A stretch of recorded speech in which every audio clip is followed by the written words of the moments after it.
hundumti keenya yeroo kana isa jiraataa ta'e isa ulfaataa isa kabajamaa baraaf baroota dabarsee ofii isaa ulfaatee teeksoorra isa jiru Waaqayyoon walii wajjin yerootti kadhannu ta'a.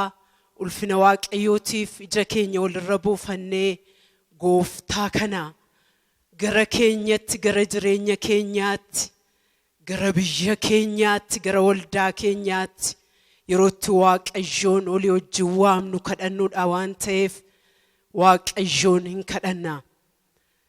Hundumaa ol kan jirtu barri jireenya kee dhumaaf raawwata kan hin qabne Waaqa abboota keenyaa durii kan jirtu si kadhannaa yeroo kana maqaa Gooftaa maqaa Yesuus Kiristoos Waaqa jiraataatiin iddoo kanatti ulfina keetiin gidduu keenyatti argamuun jaalala kee haa ta'u. Yaa Waaqayyo nuun ijoolleen kee kunoo fuula kee dura jirra.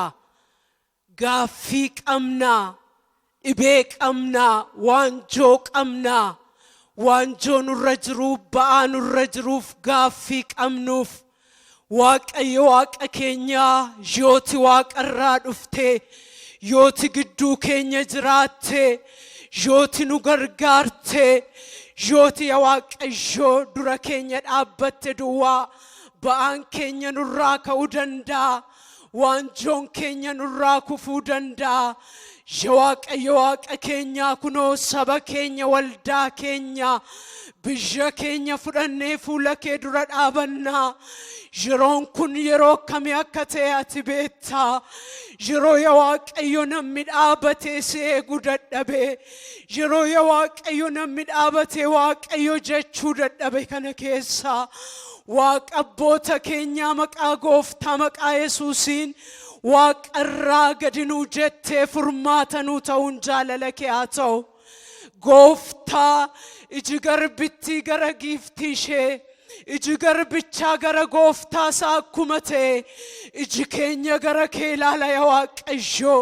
Dhibee lafa kanarratti dhufee jiru, dhibee addunyaa kanarratti kufee jiru, dhibee waldaa nurratti cufaa jiru, dhibee yaa Waaqayyo Gooftaa iyyummaa biyya irratti fidaa jiru, dhibee yaa Waaqayyo Gooftaa beela biyyicha irratti fidaa jiru.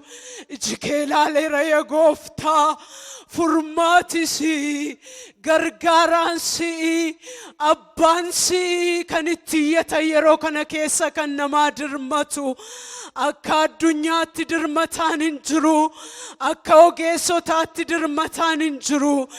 Yaa Waaqayyo Waaqa Abrahaam si waamanii kan si dhageessifatan aniif sabni kee yeroo kana si waamaa jirra. Dirmataan yeroo kanaa si duwwaadha. Dukkana biyya keenya irratti lafa keenya irratti kufe biyya keenyaaf saba keenya irratti kufe waldaa kiristaanaa irratti kufe maqaa Gooftaa maqaa Yesuusiin sassaabdee nurraa kaasuun jaalala kee haa ta'u. Gooftaa harki kee biyya keenyaaf diriiru. Harki kee saba keenyaaf diriiru.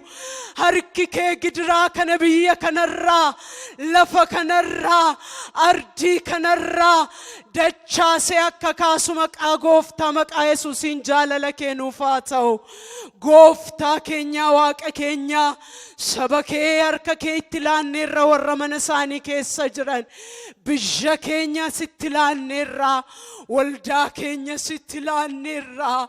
Harki kee inni nama baraaru, harki kee inni nama oolchu, harki kee Waaqayyoonni gidiraarraa nama kunuunsuu danda'u saba keenyaaf biyya keenyaaf waldaa keenyaaf addunyaa kanaaf maqaa Gooftaa maqaa Yesuusiin kan diriire haa ta'u. Ameen.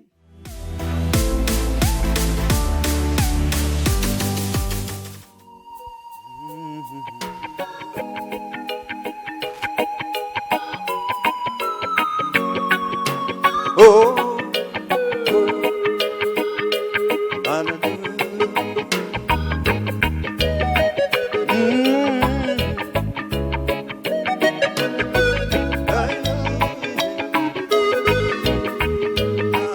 Hallelujah. Hey, Jesus.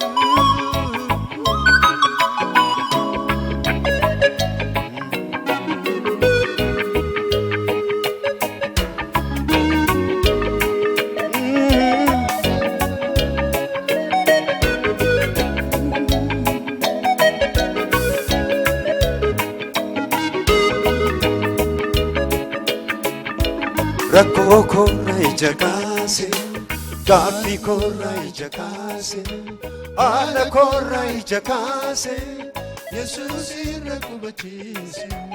Ribuu galata rakkoo korra ija kaase, gaaffii korra ija kaase, haala korra ija kaase, Yesuus irra qubachiise. Ribuu galata rakkoo korra ija kaase, gaaffii korra ija kaase, haala korra ija kaase, Yesuus irra qubachiise. Ribuu galata rakkoo korra ija kaase, gaaffii korra ija kaase, haala korra ija kaase, Yesuus irra qubachiise. Ribuu galata rakkoo korra ija kaase, haala korra ija kaase, haala korra ija kaase, Yesuus irra qubachiise. Ribuu galata rakkoo korra ija kaase, gaaffii korra ija kaase, haala korra ija kaase, Yesuus irra qubachiise. Ribuu galata rakkoo korra ija kaase, gaaffii korra ija kaase, haala korra ija kaase, Yesuus irra qubachiise. Ribuu galata rakkoo korra ija kaase, gaaffii korra ija kaase, haala korra ija kaase, Yesuus irra qubachiise. Ribuu galata rakkoo korra ija kaase, gaaffii korra ija kaase, haala korra ija kaase, Yesuus irra qubachiise. Ribuu galata nan galateeffadha Waaqayyooni, nan galateeffadha Waaqayyooni, waan hundumaaf nan galateeffadha Waaqayyooni, nan galateeffadha Waaqayyooni, waan hundumaaf nan galateeffadha Waaqayyooni, nan galateeffadha Waaqayyooni, waan hundumaaf nan galateeffadha Waaqayyooni, nan galateeffadha Waaqayyooni, waan hundumaaf. Rakkoo korra ija kaase, gaaffii korra ija kaase, haala korra ija kaase, Yesuus irra qubachiise. Ribuu galata rakkoo korra ija kaase, gaaffii korra ija kaase, haala korra ija kaase, Yesuus irra qubachiise. Ribuu galata nan galateeffadha Waaqayyooni, nan galateeffadha Waaqayyooni, waan hundumaaf nan galateeffadha Waaqayyooni, nan galateeffadha Waaqayyooni, waan hundumaaf.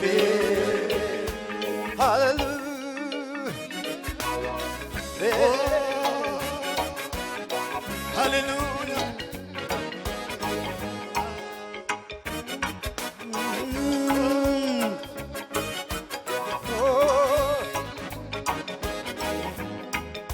Qilleensa roobaa baatee deemuu ilaale, anin socho'u dhoksaan dubbii naaf galee, yeroo na qunnamuu dubbii mataa na naannesu, faarfannaa galataan ofirraa kanan jaamsu.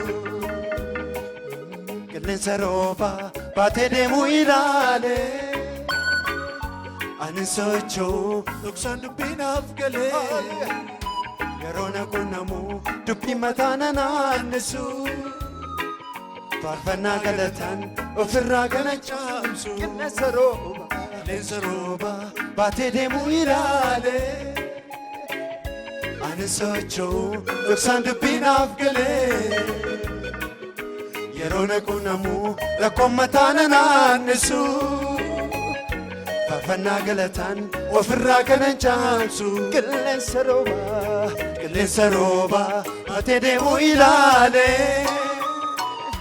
ani socho'u dhoksaan dubbinaaf galee yeroo naquunamu rakkoon mataa na naannisu faarfannaa galataan ofirraa kanan caamsu qilleensa rooba baatee deemuu ilaale ani socho'u dhoksaan dubbinaaf galee yeroo naquunamu rakkoon mataa na naannisu faarfannaa galataan ofirraa kanan caamsu na waammata Yesuusinani na waammata maqaa sanani na naadata na waammata Yesuusinani na waammata maqaa sanani na waammata Yesuusinani na waammata maqaa sanani na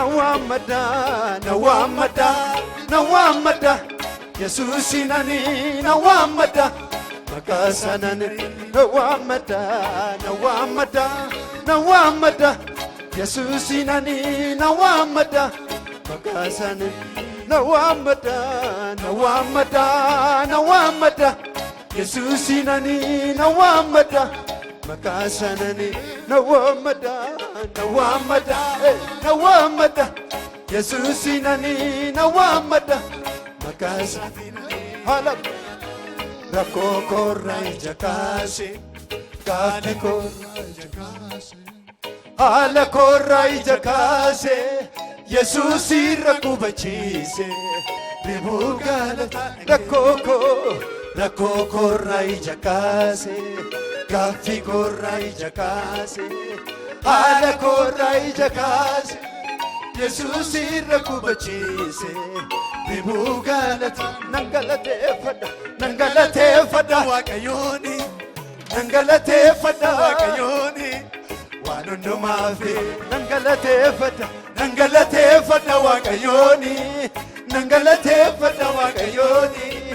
waan hundumaaf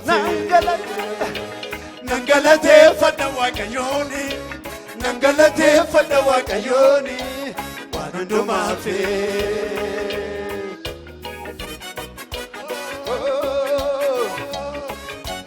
ay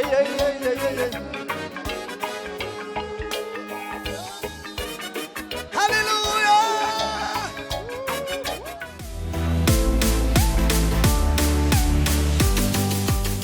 nagaa waaqayyoo waaqa jiraataa amantoota keenya warra mana jirtan dhukkuba kanaan daattanii mana kan jirtan hammarraatti tun oolin argin yeroo kana geenyeerraa amma waaqayyo gooftaan inni jiraataan yeroo kanaa yeroo eebbifamaa nuuf kennee karaa TV mo'aa akka kanatti akka ol arginu fuulaan ol argine akka waaqeffannu akka faarfannu akka sagalee waaqayyoo wajjin dhaggeeffannu mabaa keenya waan garaagaraatiin akka waaqayyoo waaqeffannu isa nu godhee gooftaa keenya warra dana jirrus warri mana jirrus garaa keenya irraa carraa eebbifamaa kana sanuu kennee waaqa keenya lafa jirrutti galateeffannaa galanni waaqayyo waaqa keenyaaf kan ta'e haa ta'u itti fufiisaan akkuma dur yeroo waldaa keessa jirru wal barsiisnee yerootti waaqayyoon faarfannaadhaan waaqayyo waaqeffachuudhaan kennaa keenyaan mabaadhaan waaqayyo waaqeffachuudhaan sagalee waaqayyo dhaggeeffachuudhaan waaqayyo waaqeffachuudhaan kennaa jaalalaa mana waaqayyo kennuudhaan mana waaqayyootiif kennuudhaan waaqayyo waaqeffachuudhaan akkuma wal barsiisne ammas inni gargarcite guyyaarraatii ka'ee maqaa gooftaa maqaa Yesuus Kiristoos waaqa jiraataatiin isa waaqayyo wajjin ol barsiisne har'aa kaanee itti fufuudhaan lafa jirrutti mana jirrutti namni hundinuu sa'atii lamaa ka'ee amma saatii sadiitti fuula waaqayyoo duratti waaqayyoon kadhachaa achi waaqeffannaa keenyatti fufnaa. Eega waaqeffannee booddee immoo isa jiraataa ta'e guddaa isa ta'e sagalee waaqayyoo olii wajjin dhaggeeffannaa.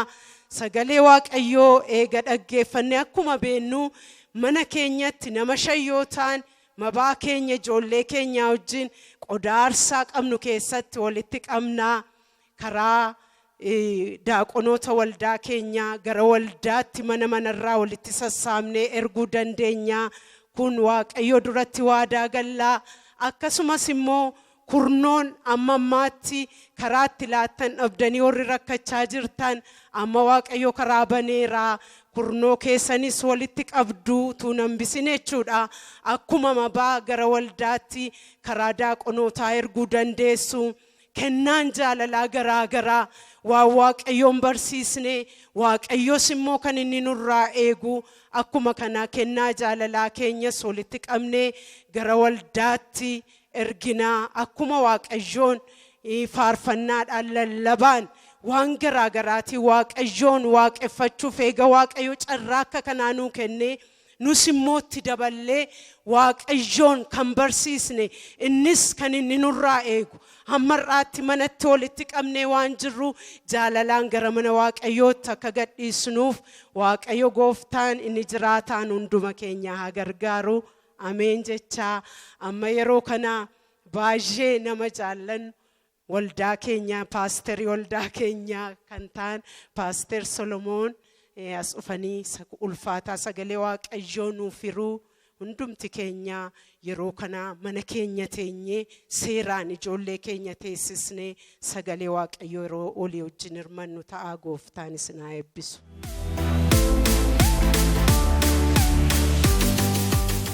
Maqaan waaqayyoo waaqa jiraataa bara baraan kan eebbifame haa ta'u. Ammas irra deebinee carraa karaa balbala yookaan foddaa TV mo'aatiin wal arguudhaa inni nuu kennee waaqayyo abbaan keenya bara baraan haa eebbifamu. Akkuma sila nuu kadhatamaa waaqayyoonis immoo waaqessaa faarfattoota keenya wajjiniin waaqayyoon waaqessaa turree ammas immoo sagalee waaqayyoodhaa dhaggeeffannee waaqayyoon walii wajjiniin kadhannaa. Waaqayyoon immoo sagalee isaatiin bakka bakka jirrutti nutti dubbata. Har'aan wajjiniin yeroo gabaabaa qabnu kana keessatti ergaa Phaawulos qulqulluun gara warra Roomeetti ergee boqonnaa 8ffaasaa baafannee kutaa muraasan irraa dubbisaa garuu guutummaadhuma kutaa sanaa irratti qabxii muraasa kaasee sagalee waaqayyoodhaa walii wajjiniin dhaggeeffannee waaqayyoon dhumarratti kadhanna. Sagalee waaqayyoodhaa akka jedha ergaa Phaawulos qulqulluun gara warra Roomeetti ergee boqonnaa 8 lakkoofsa 1 kaasee nan dubbisa. Egaa amma firdiin warra Kiristoos Yesuusitti qabamanii jiraatanitti faradamu tokkollee hin jiru. Seerri hafuuraa inni karaa Kiristoos Yesuus nama jiraachisu seera cubbuu isa du'atti nama geessu jalaa si baaseera. Sababii nama fooniitiif seerri hojii isaa hojjechuu dadhabe Waaqayyo ilma ofii isaatii ergee cubbuu isa nama foonii keessatti faradee ilmi isaa kun foon isaa isa namni cubbamaan uffatu uffatee cubbuu bal'eessuu dhufe. Wanti seerri nurraa gaafatu nuyi warra akka fedha hafuuraati malee warra akka fedha fooniitti hin jiraanne keessatti akka raawwatamuuf Waaqayyo kana godhe. Warri akka fedha fooniitti jiraatan yaada isaanii fedha foonii irra dhaabaniiru. Warri akka fedha hafuuraatti jiraatan garuu waa'ee hafuuraa hin yaadu. Yaada ofii fedha fooniitiin inni du'a hin fida. Yaada ofii fedha hafuuraatti hidhuun garuu jireenya nagaas hin fida. Akka fedha fooniitti yaaduun diina Waaqayyoo nama godha. Yaanni akkasii seera Waaqayyooti wajjin walii hin galu. Isaaf abboomamuus hin danda'u. Warri akka fedha fooniitti jiraatan Waaqayyoon garaa ciibsuu hin danda'ani. Maqaa Waaqayyoo kan eebbifame haa ta'u. Sagalee kutaan amma dubbise kana macaafa Roomee boqonnaa 8ffaa guutummaa isaa lakkoofsa 1 hanga lakkoofsa dhumaa isa jiru gara lakkoofsa 39-40 of keessaa qabu kana qabxii 3 irratti walitti qabeeraa dheetan sagalee Waaqayyoodhaa mata duree akka jedhuun walii wajjiniin ilaalla. Jireenya mata duree jedhu. jireenya mata duree jedhuudhaan walii wajjiniin ilaalla. Ergamaan Phaawulos gara warra Roomeetti ergaa Roomeen ni barreesse kana gaafa ilaallu waa'ee jireenyaa, waa'ee qajeelummaa, hariiroo hafuuraa qulqullaa Waaqayyo wajjin wal qabatee jiru barumsa gadi fagoo barsiisa. Jireenyi akka nuyi barbaannetti tun ta'in akka Waaqayyo barbaadetti daandii Waaqayyo irra akka seen adeemtu kan godhu yaada gadi fagoo fida. Jireenya namoonni hiikoo adda addaatti laatu. Yeroo baay'ee jireenyi karaa nuyi barbaannu irra gaafa adeemtu waan galma geenya nutti fakkaata. Jireenyi garuu gaafa karaa an barbaadu irra adeemu miti kan inni jireenya sirrii ta'u. Jireenyi koo akka sagalee Waaqayyootti daandii Waaqayyoo irra jiraachuusaa macaafni qulqulluun yeroo mirkaneessu, hafuurri qulqulluun yeroo naa mirkaneessu, Yesuus Kiristoos inni du'ee du'aa ka'ee humna du'aa ka'uudhaa balleessee mucaasaa na godhate daandii koo irra jirta yeroo inni naan jedhutu jireenyi hiikoo godhatti.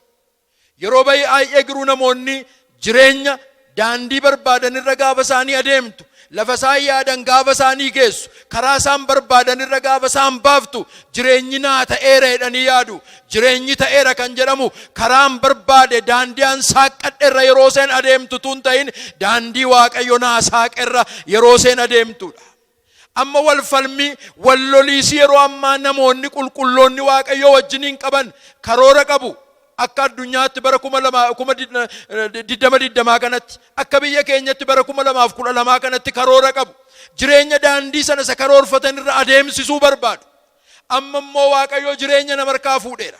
Mootummoota harkaa fuudheera. Hayyoota harkaa fuudheera.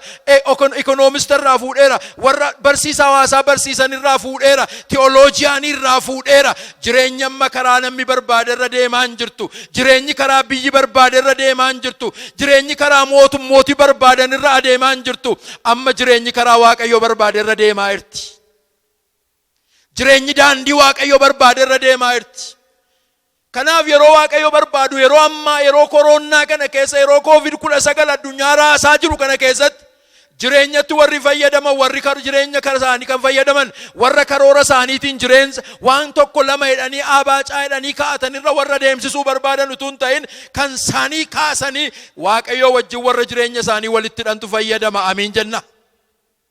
Jireenya isaanii warra isaa wajjin ilaalantu isaantu fayyadama. Kanaaf iyyuu jireenyi hiikoo akka seen qabaattuuf jireenyi daandii jireenyaarra jiraachuuf dhiisuusee kan nu itti hubachuu dandeenyu macaafa Roomee kana gaafa qorannudha. Macaafni Roomee kun egaa jireenyi karaan barbaadu irra deemaa jirti moo karaa Waaqayyo barbaadu irra deemaa jira? Jireenyi daandii sirrii irratti moo daandii irraa kaateera? Jireenyi hiikoo wangeelli kennuuf qabamoo hin qabu isa jedhamu barsiisa. Gara boqonnaa 8ffaa kanatti gaafa dhuftanii jettan yeroo dhiphinaa kana yeroo rakkinaa kana keessatti yeroo namni bitatti galee jiru keessatti yeroo namni yaadda'e kana keessatti waa'ee jireenyaa waa sadii kaasa ergamaan Phaawulos. Boqonnaa 8 lakkoofsa 1-17 irratti hidhattanii gaafa laaltan warra dhiphina keessa jiran, warra sodaa keessa jiran, warra bitatti galee jiru, warra bujunjuranii joonja'anii jiraniidhaaf jireenyi hafuuraanidha. Jireenyi hafuura qulqulluudhaanidha. Jireenyi hafuura Waaqayyootiinidha. Phaawulos waa'ee hafuura qulqulluu tokko gaafa dubbatu jechoota adda addaa kaasa. Hafuurri Kiristoosiin du'aa kaaseedha. Hafuura Kiristoos jedha. Hafuura Waaqayyoodha jedha. Hafuura qulqulluudha. Yoo inni kun isin keessa jiraate, jireenyi inni Yesuus Kiristoosiin warra du'an keessaa kaase, inni humna du'aa balleesse sun yoo isin keessa jiraate, amma isin firdii jala hin jirtan jedha. Amma isin waanjoo jala hin jirtan jedha. Yoo maal ta'e hafuurichi yoo isin keessa jiraate. Kanaaf iyyuu hafuura kanaan maal jedha? Hafuura jireenyaa jedha. Hafuura jireenyaa. Hafuuraan deddeebi'aa jedha. Hafuuraan yaadaa jedha. Hafuuraan karoorfadhaa jedha. Hafuura keessa deddeebi'aa. Hafuura Kiristoosiin du'aa kaase. Hafuura Gooftaa. Hafuura Waaqayyoo. Hafuura qulqulluu. Hafuura jireenyaa jedheetu jireenya hafuuraa wajjin walitti fidee hidha. Fakkeenyaaf lakkoofsa 5 irratti gaafa laaltan akka kanadha. Warri akka fedha fooniitti jiraatan yaada isaanii fedha foonii irra dhaabaniiru. warri akka fedha hafuuraatti jiraatan garuu waa'ee waan hafuuraa hin yaadu. Ta'uutii namaa yaada namaa. Namni bakka lama jira jechuudha. Foonirra jira yoo ta'e yaada isaa dhaqee yaada fooniirra dhaabeera. Inni immoo diina Waaqayyooti. Yaa Waaqayyo maaf akkanna goote? Yaa Waaqayyo kun maa ta'e? Yaa Waaqayyo ati jirta moo hin jirtu? Ati sirriidha moo sirrii miti? Ati qajeelaadha moo qajeelaa miti? Jedhee Waaqayyo wajjin wal lola. Yaada foon hafuuraa irratti warri hidhatan immoo maal yaadu? Yoo mijates yoo mijachuu baates, yoo argatanis yoo dhabanis, yoo ta'es yoo ta'uu baates kan isaan yaadan waa'ee hafuuraati. Har'a qulqullootaa ji'oota lamaa ol kan ta'an akka biyya keenyaatti manatti galleerra. Akka addunyaatti immoo gara ji'a 4 kan ta'e addunyaan manatti galeera. Garuu lafa jirrutti har'a maal yaadaa irra? Yaada foonii yaadaa irra moo yaada hafuuraa yaadaa irra? Yaada keenya isa kamirra dhaabbannee jirra? Hafuurri qulqulluun har'as manatti nu geggeessaa jira. Hafuurri qulqulluun har'as lafa jirrutti kana godhi kana hin godhin nuun jedhaa jira. Hafuurri qulqulluun har'as asirra bahi asirra hin bahin nuun jedhaa jira. Hafuurri qulqulluun har'as kanarraa deebi'i kanatti immoo jabaadhu nuun jedhaa jira. Yoo isaan deddeebi'an. Kanaaf warri hafuura qulqulluudhaan deddeebi'an yaada isaanii isa kan hafuuraarra keewwatu. Warri fedha foonii barbaadan immoo yaada isaanii isa kan foonii sanarra dhaqanii dhaabbatuudha. Lakkoofsa 9 irra ilaala. Lakkoofsa 9. Hafuurri Waaqayyoo yoo dhuguma isin keessa jiraate isin akka fedha hafuuraatti malee akka fedha fooniitti hin jiraattan. Namni hafuura Kiristoos of keessaa hin qabne inni kan Kiristoos miti. Kan Kiristoos kan nu godhu guyyaa fayyina keenyaa kan ittiin chaappeffamne, qabdii yookaan qabiyyee dhaaltuu mootummaadhaa kan ittiin fudhanne, kan ittiin mallatteeffamne, hafuura mucummaa, hafuura ilmummaatti guddachuu isa nuu kenname sana yoo of keessaa qabaanne nuyi kan Kiristoos. Yeroo koronnaas nuyi kan Kiristoos. Yeroo kumaatamaan galma guunnus nuyi kan Kiristoos. Yeroo kaanis kan Kiristoos. Inni kun akkam akka nu keessa jiru sagalee Waaqayyoodhaa kaasa. Gara kutaa lammaffaatti yeroon isin dabarsu kutaa lammaffaa irratti hidhattanii gaafa laaltan lakkoofsa 18 hamma 27tti hafuura qulqulluu sanaan ulfina isa caalu isa dhufuuf ka'u sana keessaa qooda qabneedha. Ulfinni caalu jira. Nuyi rakkina caalu miti kan nu eenyu. Ulfina caalutu nu eega. Hafuura yoo taatan garuu ulfina caalutu du'a keessan jira. Yeroo koronaan jiru yeroo rakkinni jiru kana ulfinni caalu hin dhufa jaalala isaatti kan nu baasu hin jiru ol ka'uu gadi bu'uu keessatti isa kaan akka waan hin jirree lakkoofne ulfina isa caalutu dhufaa'edha. Maqaan Waaqayyoo ulfaatu. Ulfina caalu. Ulfina caalu sana bira warri ga'an warra dharra'an miti. Ulfina caalu sana bira warri ga'an warra waan adda addaa godhan miti. Warra hafuuraan deddeebi'an. Warra jireenya isaanii hafuuraan walitti hidhatan ulfinni caalu jira. Koronaan hin darba. Dhibeen gara biraan bakka bu'uu danda'a. Diinaddeen addunyaa akka barbaade ta'uu danda'a. Akka ijoollee Waaqayyootti garuu isinitti himaa ulfinni caalu jira. Inni dhumaanni sadaffaan hafuurri Waaqayyoo jireenya sana maal godheedha? Jireenya mo'ochaa warra mo'ataa keessaa caalan tokko nu godhatu hin ta'in jireenya mo'icha caalu biraan nu gaa'edha. Jireenya mo'ichaan caalu. Warra ol waaqarraa aboo qaban, warra lafarraa aboo qaban, warra isa dhufu isa darbe yoo ta'e isaaniin isa nu jaallate kanaan hin caalleedha. Gaaf tokko inni badu san banne uffata. Inni du'u san duune uffata. Inni tottoru san tottorre uffata. Inni waaqa lafarraa isa waaqarraa uffata. Yesuus Kiristoos duumessaan deebi'ee hin dhufaa qilleensa irratti isaa wajjin wal argina. Har'a lafa kana irratti waan caalamne nutti fakkaatee waan baay'eedhaan numaa irra galgalli keenya garuu isinitti himaa. Hafuura gabrummaa utuu hin ta'in hafuura ilmummaa fudhanne waan ta'eedhaaf galgalli keenya moo'icha caalu inni du'a moo'ee ka'ee ol ba'e bakka nuu qopheessaa jira deebi'ee dhufee nu fudhata. Kanaaf waa sadi jireenya hafuuraan ulfinni caalu hafuuraan moo'ichi caalu hafuuraan ta'a. Kanaaf har'a warri sodaa keessa jirtan dubbii koo yeroon golobu hin sodaatina. Koronaan sodaatina. Waan akka namaatti godhuun isinirra jiraatu godha.